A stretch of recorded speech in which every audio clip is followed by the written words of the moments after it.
He disrespected her in court, thinking he was untouchable.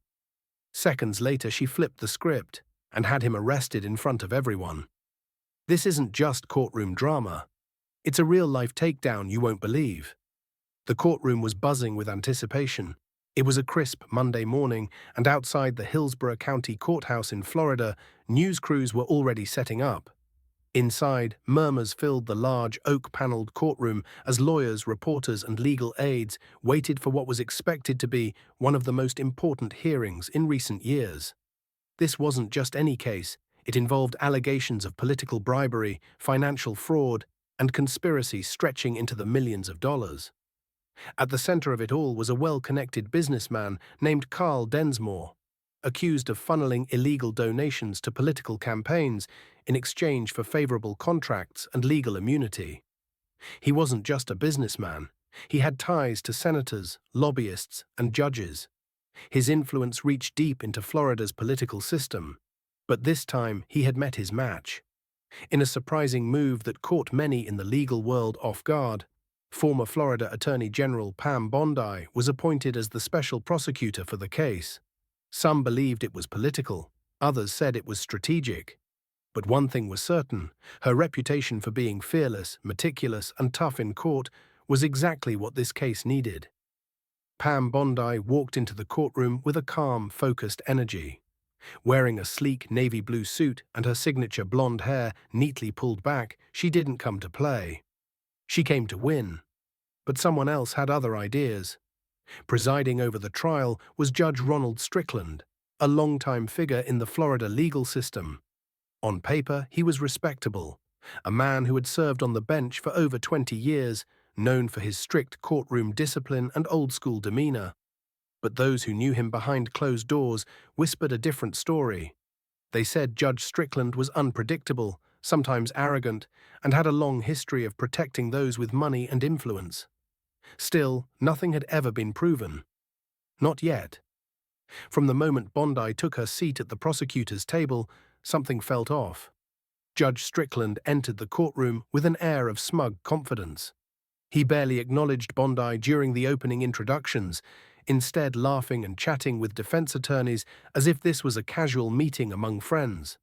The courtroom clerk called the session to order. Cameras started rolling. The audience leaned in. Pam Bondi rose to deliver her opening statement.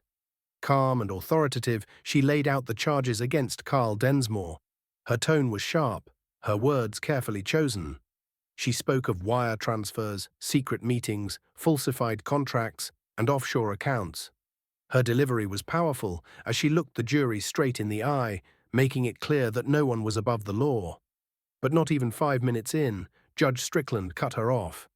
"Ms. Bondi," he said, glancing at his watch with theatrical boredom, "I think we've heard enough political theater for one morning. Try sticking to the facts."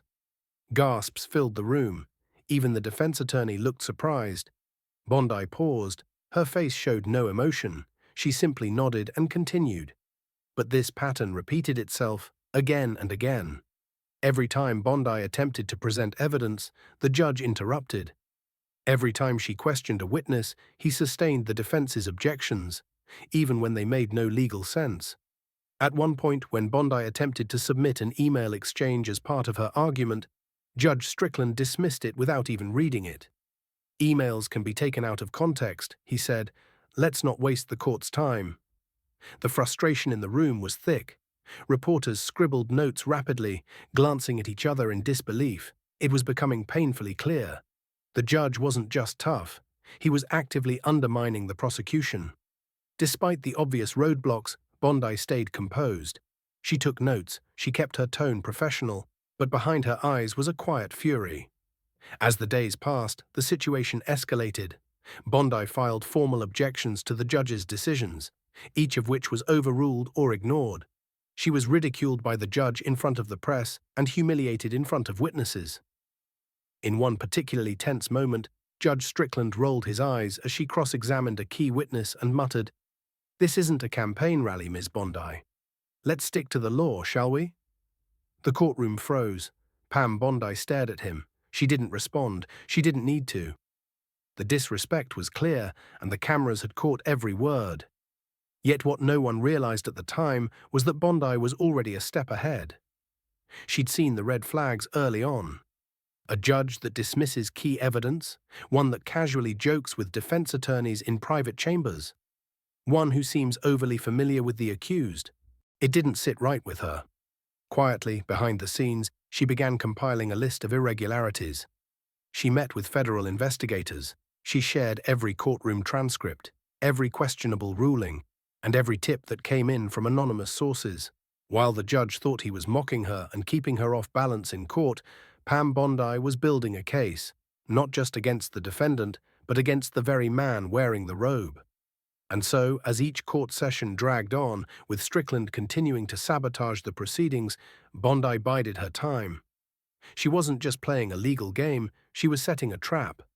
The courtroom didn't know it yet, but the person being judged wasn't just Carl Densmore anymore. The hunter was about to become the hunted. The courtroom atmosphere had become a battleground of tension. Days into the trial, everyone inside the courtroom could feel the unspoken war playing out. Not between the prosecutor and the defense, but between Pam Bondi and Judge Ronald Strickland. By now, even the average court observer could see what was happening.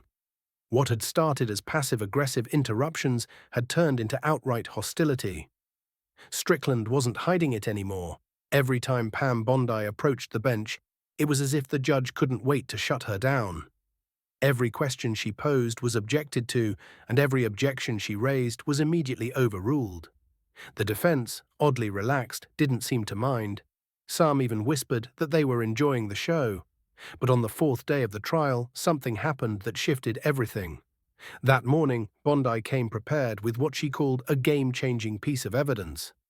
A new financial report had just come in, verified and traced by forensic accountants, linking Carl Densmore's shell companies directly to a series of bribes paid to elected officials over the course of 4 years. Not only did this evidence strengthen her case, but it also suggested a possible pattern of collusion involving others, possibly even people within the judicial system. Bondi stood up with confidence. She held the stack of financial documents in her hand and requested to present the findings to the jury. As she explained the significance of the paperwork, highlighting offshore wire transfers, cryptic payment memos, and connections to campaign staff, the jury was visibly engaged. The courtroom had gone still.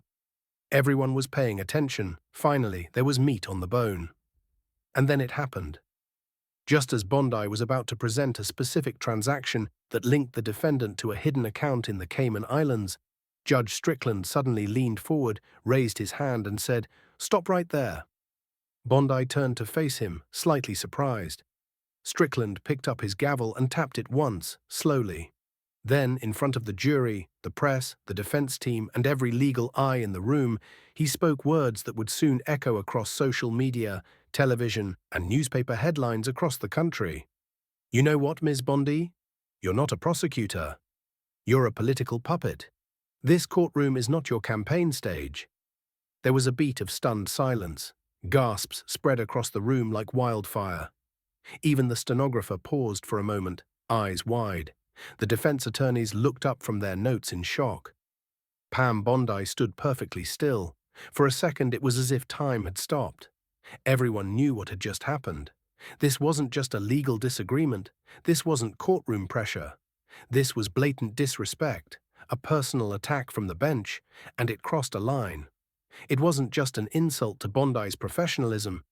It was a challenge to her entire career, reputation, and authority. But what happened next is what truly set Pam Bondi apart. She didn't raise her voice. She didn't argue. She didn't let emotion take control. Instead, she calmly set the document folder back down on her desk, turned to her assistant seated beside her, and leaned in close. She whispered something, just loud enough for only her team to hear.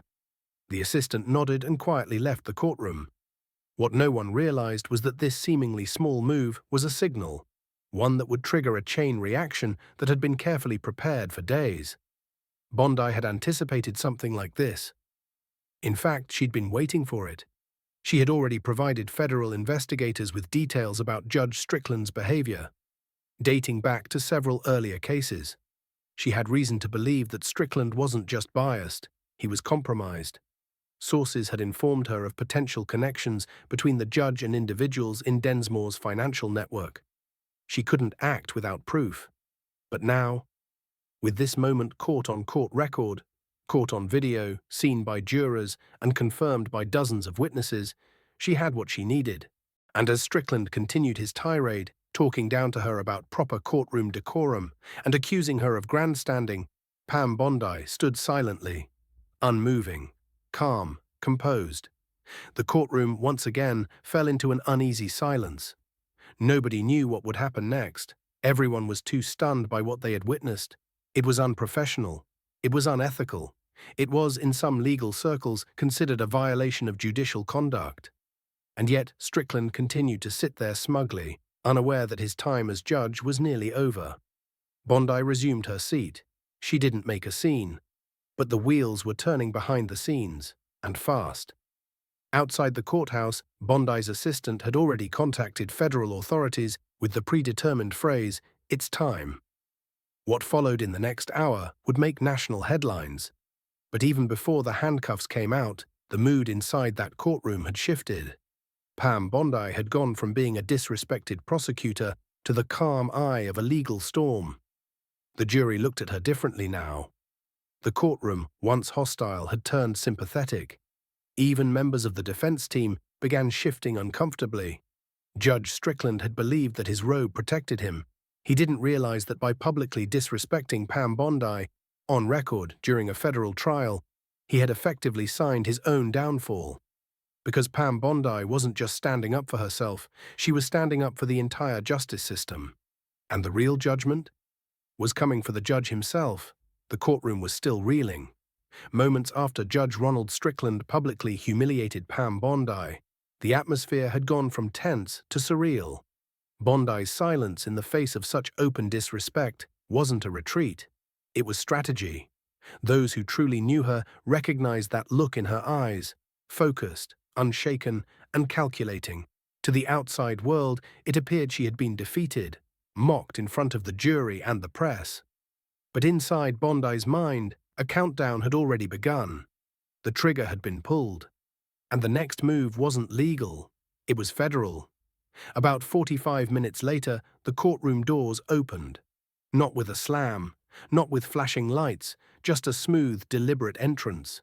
Two men in dark suits walked in, followed closely by a third in plain clothes. They wore no uniforms, but their presence was commanding. Their expressions were serious. They weren't looking at the defendant. They weren't even scanning the room. They were walking straight toward the bench. Judge Strickland looked up, confused. "Can I help you?" he asked, clearly annoyed by the interruption.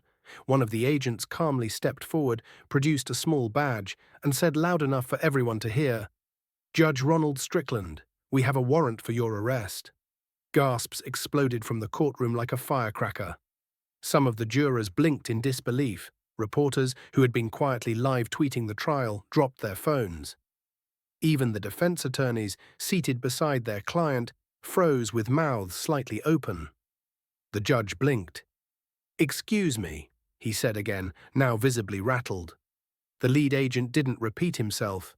Instead, he handed over a folder with the arrest warrant. It bore the seal of the Department of Justice. The charges: judicial misconduct, obstruction of justice, accepting bribes, conspiracy to pervert the course of justice. The courtroom was now deadly silent. Everyone turned to look at Pam Bondi. She hadn't moved. She sat at the prosecution's table, hands folded, her eyes calmly fixed on the scene unfolding in front of her. If there was a hint of satisfaction in her expression, it was buried beneath professionalism and poise. Judge Strickland stammered, "This is outrageous. Who authorized this?" The federal agent responded loud and clear, "Evidence submitted by a federal special prosecutor, under seal, weeks ago." All eyes shot back to Bondi.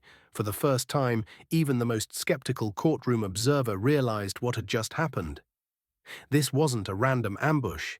It was a meticulously planned takedown, and Bondi had orchestrated it. Strickland rose from his bench, knocking over his glass of water. He pointed at Bondi, his face red with anger. "This is political revenge. She can't do this." But before he could say another word, the agents had him by the arms. "You are under arrest," one of them said, firmly but respectfully. "You have the right to remain silent." And then, in one of the most surreal moments in legal history, a sitting judge was handcuffed in his own courtroom in front of the very people he had tried to manipulate. The courtroom erupted, not in chaos, but in murmurs and disbelief.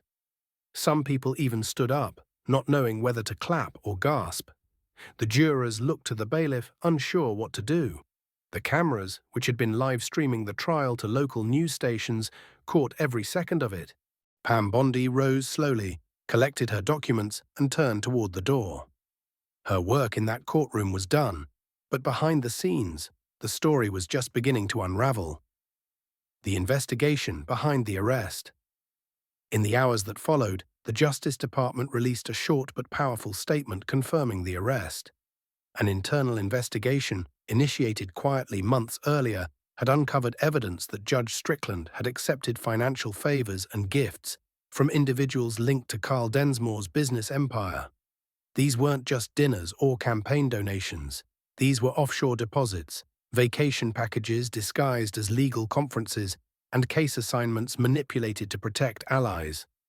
And how did it all come to light? Pam Bondi, after noticing unusual behavior from the bench, rulings that seemed almost deliberately helpful to the defense, evidence dismissed without review, and even leaked information she suspected came from private chambers. Bondi did what few prosecutors would dare to do. She investigated the judge. She began collecting courtroom transcripts, documenting biased rulings, and coordinating with ethical oversight committees. More importantly, she handed everything over to a trusted contact inside the FBI. Bondi knew this wasn't just about Densmore. If a judge could be bought, then the entire legal system was compromised. So while everyone else thought Bondi was being run over by a power-hungry judge, she was building a case to expose something much bigger. And now the dominoes were falling. The media firestorm. By the afternoon, major news outlets were running the footage on a loop. Breaking, Florida judge arrested. During live court session, prosecutor behind the move was Pam Bondi. Social media exploded. Hashtags like Chai Bondi vs the bench, Chai judge arrested and justice strikes back trended nationwide. Legal analysts called it one of the boldest moves ever made in a live trial. Former prosecutors chimed in, praising Bondi's calm restraint and strategic brilliance. Even political opponents gave her credit. Everyone had the same question. How did she keep it quiet? The answer was simple: discipline and timing. Bondi knew that tipping her hand too soon could give the judge time to cover his tracks.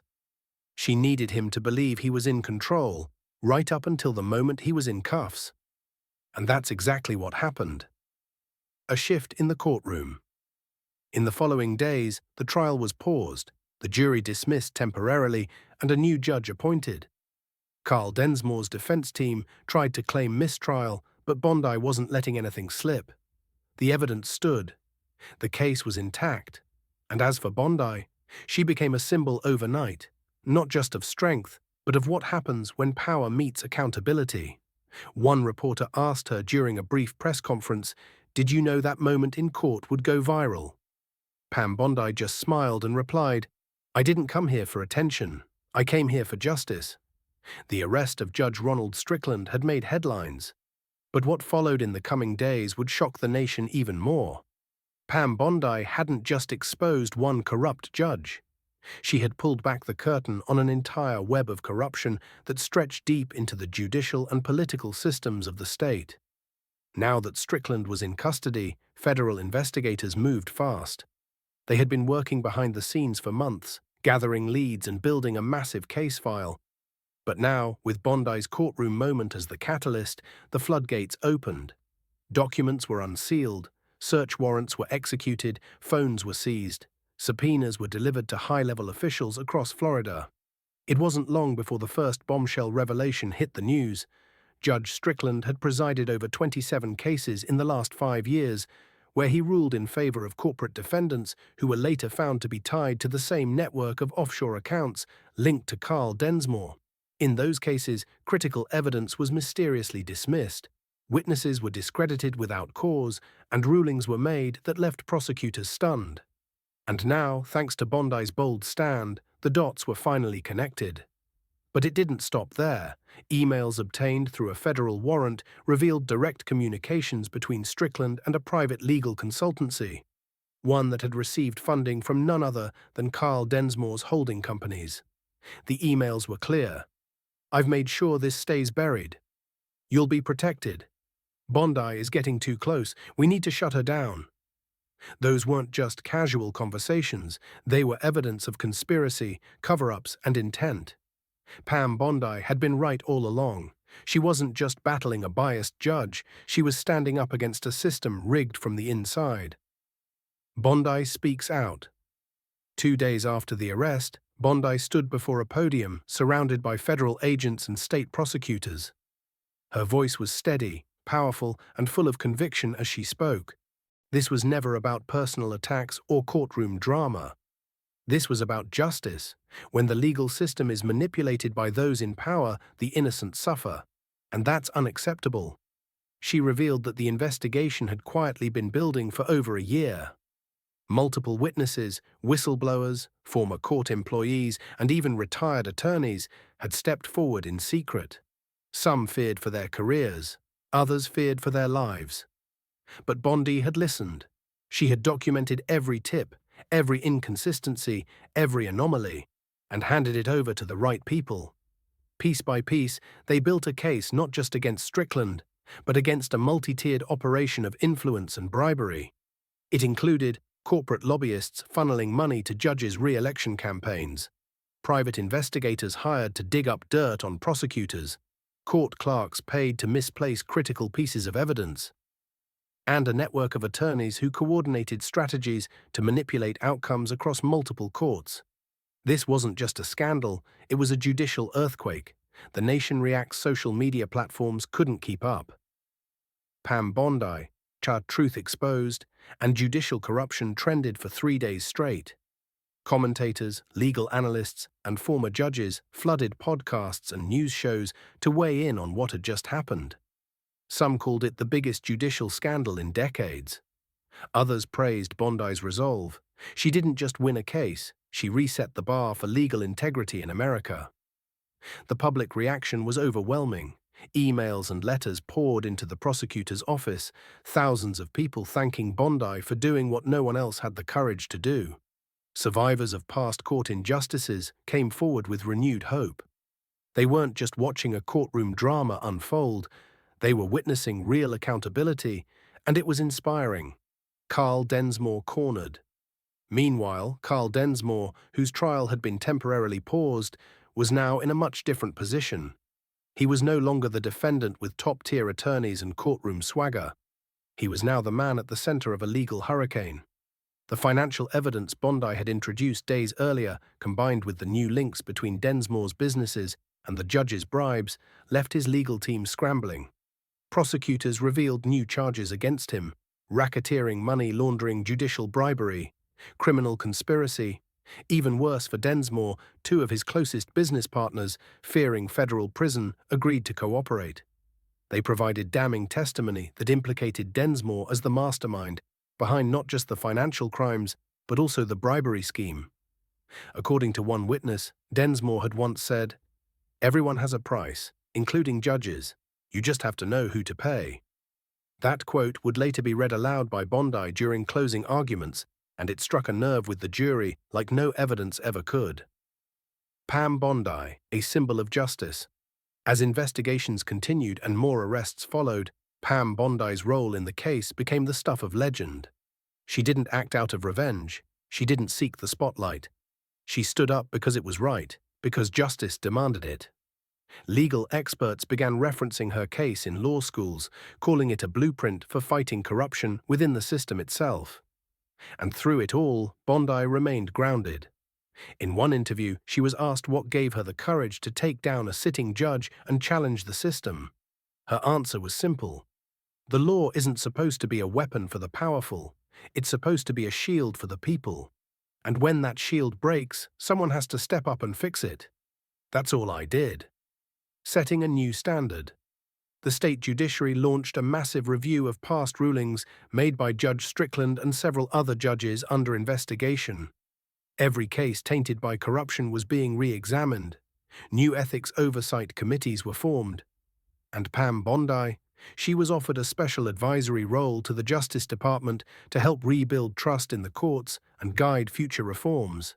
She accepted, not for the title, not for the prestige, but because her fight wasn't over. "If we don't fix the system now," she said, "we risk losing it forever." The courtroom was different now. Gone was the tension, the manipulation, the subtle corruption that had clouded the air like smoke. In its place stood a renewed sense of purpose.